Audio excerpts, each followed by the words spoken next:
इन तीनों का vector sum होगा। अब हम कुछ प्रॉब्लम्स करते हैं जिससे जो कॉन्सेप्ट्स हमने अभी पढ़े हैं उसका एक रिवीजन हो जाएगा और will be able to apply that. तो सबसे पहले क्वेश्चन दिया गया है जिसमें कि एक पिथ बॉल है A, a pith ball A is here. It is having a mass of 8 grams and carries a positive charge of 5 into 10 to the power minus 8 coulomb. तो एक बॉल है जिसके ऊपर जिसका ये चार्ज और मास दिया गया है। Okay, now it asks what must be the nature and magnitude of a charge that should be given to a second pith ball B fixed 5 centimeter below। मतलब इस पिथ बॉल से 5 सेंटीमीटर बिलो एक दूसरा pith ball B है, right? That is 5 centimeters below that.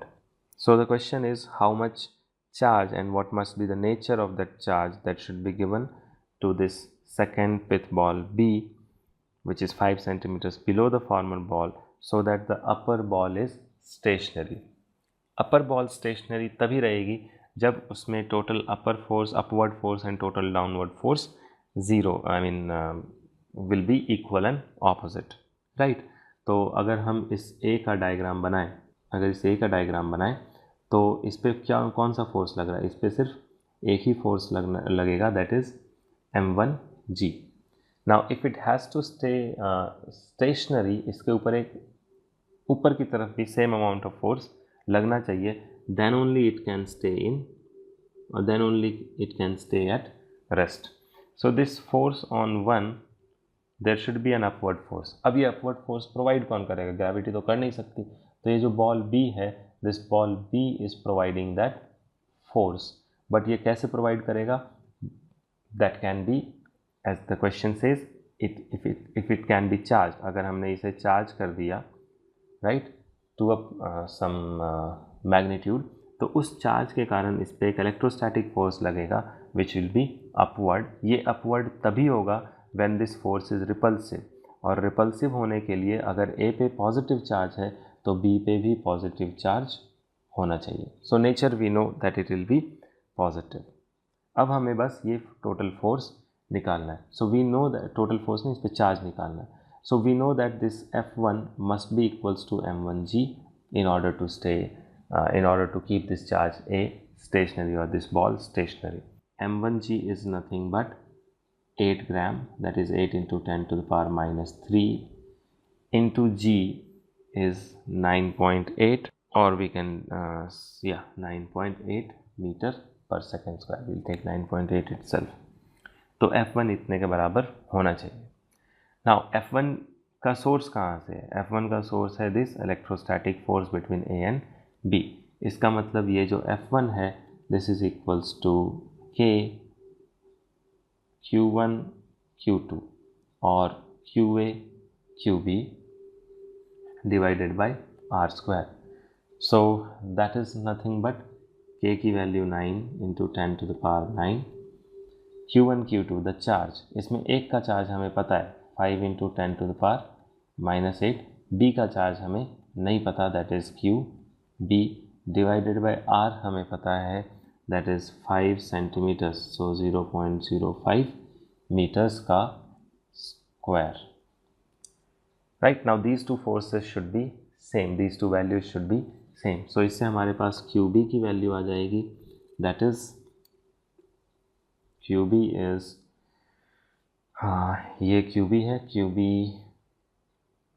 will be equals to 8 into 10 to the power minus 3 into 9.8 into 0.5 into 0.5 divided by 9 into 10 to the power 9 into 5 into 10 to the power minus 8 coulomb. Okay, so this roughly comes to 4.36 into 10 to the power minus 7 coulomb. एक और question देखते हैं। 3 point charges of 2 microcoulomb +2 microcoulomb -3 microcoulomb and -3 microcoulomb, ये 3 charges हैं, are kept at the vertices A, B and C of an equilateral triangle. These sides of equilateral triangle are 20 centimeters long. अब इन triangles पे हम इस triangle के vertices पे हमने इन charges को रखा है. What should be the sign and magnitude of the charge to be placed at the midpoint? Suppose if this is the midpoint M, at this midpoint what charge must be placed? Okay, so that of side BC, right? So that the charge at A, this charge which is at A, that charge should remain in equilibrium. So charge in equilibrium means total force on the charge should be 0. अब A के charge को equilibrium पे रहने के लिए कितना force चाहिए होगा, राइट? Force will be 0. कितना चार्ज यहाँ पे होना चाहिए जिससे कि वो फोर्स 0 हो जाए.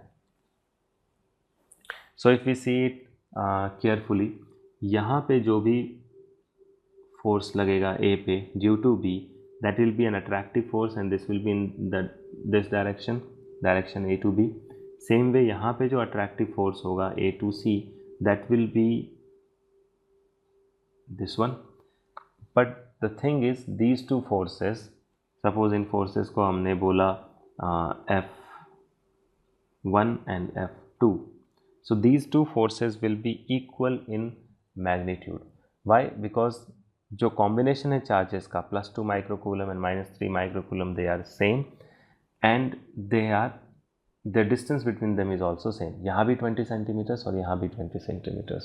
तो इन दोनों forces का जो sum होगा, इन दोनों forces का जो magnitude होगा individuals का, that will be same. Now due to this same reason, क्योंकि ये दोनों वेक्टर सेम हैं, इसका जो रिजल्टेंट होगा that will lie along the perpendicular bisector. So वो कहीं यहाँ पे होगा, right? That will be actually towards the M. तो इसका जो रिजल्टेंट होगा that resultant will be here,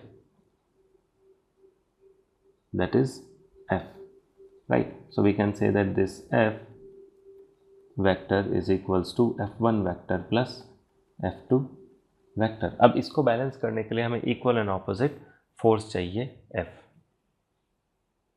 right? तो सबसे पहले तो हम ये फोर्स निकाल लें. तो यहाँ पे जो दो फोर्सेस हैं उन दोनों के बीच में एंगल कितना है?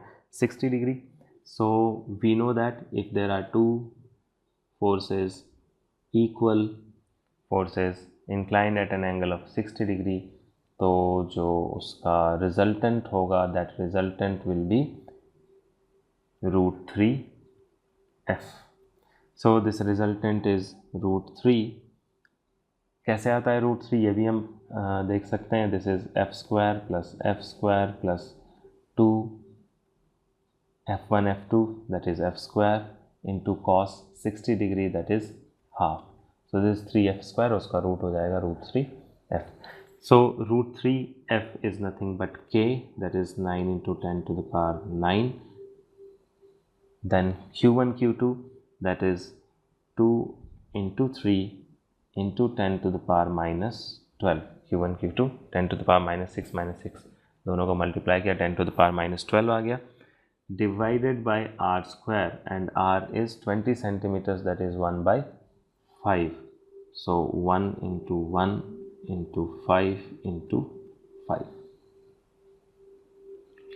So that is the total force.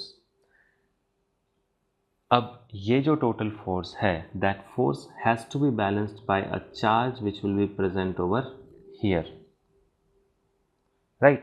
अगर ये distance 20 सेंटीमीटर है तो ये distance कितना होगा ये भी हम बड़े आसानी से निकाल सकते हैं. This is 30 degrees. So cos 30 degree is equals to AM by 20 centimeters, that means AM is equals to 20 cos 30 degree. So this is 20 and cos 30 will be root 3 by 2. So that is 10 root 3. So that is the distance AM, 10 root 3. अब यहाँ A और M के बीच में जो force होना चाहिए, that force is actually equals to this. इसीलिए M से भी A की तरफ एक फोर्स होना चाहिए इक्वल एंड ऑपोजिट, वो भी इसी के बराबर होना चाहिए. तो इस पे जो चार्ज होगा, suppose that charge is Q not, so this force will be 9 into 10 to the power 9, that is K, then Q naught which we don't know कि वहाँ पे क्या है, that into 2 microcoulomb, that is 2 into 10 to the power minus 6 divided by R square, that is 10 root 3 in centimeters का square. So 10 root 3 divided by 100, or we can say that is root 3 by 10. Right, now these two forces should be equal and opposite, तो हम इसे अब एक जगह लिख देते हैं. So इन दोनों, अगर ये दोनों बराबर हैं, so obviously we can cut out this 9 into 10 to the power 9, then 2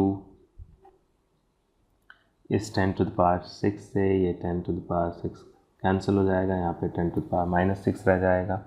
So we can say that this Q naught 3 root 3 into 25 into 10 to the power minus 6 divided by 10 to the power 2 यहाँ का, और ये root 3 का square यानी कि 3, ये भी यहीं पे आ जाएगा.